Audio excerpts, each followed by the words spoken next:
So throughout the last several years now, I've pretty much been using a 128GB iPhone as my main device for the most part, probably for the last 2 years. I believe ever since my iPhone 13 Pro, I've been sticking with the base model iPhones, and actually before that, I've been sticking with the base model iPhone before that as well, which were the 64GB iPhones. And I pretty much almost always go for the cheapest base iPhone I can go ahead and find, and the main reason for that is mostly because, for one, I never really utilize all the storage of these phones. I won't even max out the storage by any means necessary. In fact, if I go and check my storage right now, I don't feel like I'm even touching 100GB. And the reason why that's super important is because there really isn't a crazy big reason to go ahead and increase your storage of these iPhones. Now, in this case, I'm using 116.5GB out of 128GB right now. But again, the main reason for that, and the reason why that's even happening, is because I haven't deleted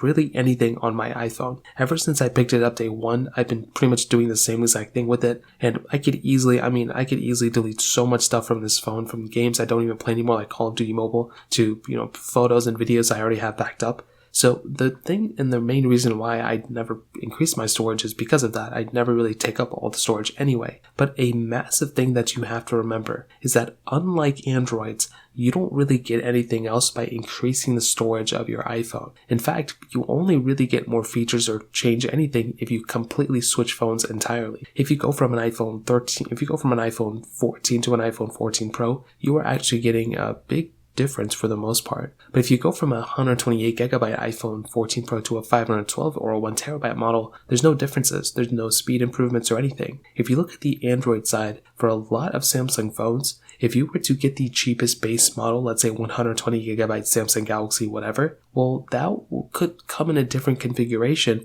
than the 1TB model. You look at the Galaxy S22 Ultra, I believe, as well. A lot of phones like that, if you get the base model, that is a different variant. Usually you are getting less RAM on the cheaper model than if you were to go ahead and buy the more expensive model. So Apple doesn't really have that yet. They have it for phones, like if you have, the iPhone 14, that's going to be giving you a less premium experience as the iPhone 14 Pro. But otherwise, I don't think there's going to be that big of a reason even to go ahead and switch from, one storage model to the other one, even if you're planning on keeping a phone for many years. It really just depends on what you're doing. I wouldn't go back down in storage. Like if you have a 1TB iPhone, I wouldn't go down to 128 or 512. But if you're already at 128 and you're not even maxing out the storage there's really never been a point of increasing your storage when you can just delete your old data and maybe do a backup and then restore your iPhone, things like that. It can honestly, clean up a lot of your device without even thinking about it. So in terms of that kind of covers it up. If you have any other thoughts or questions, please let me know in the comment section below. Hit the like button, that would mean so much, but definitely hit that subscribe button. More importantly than everything else, I love every single one of you guys. Hopefully I'll catch you guys in the next video. Peace out till then.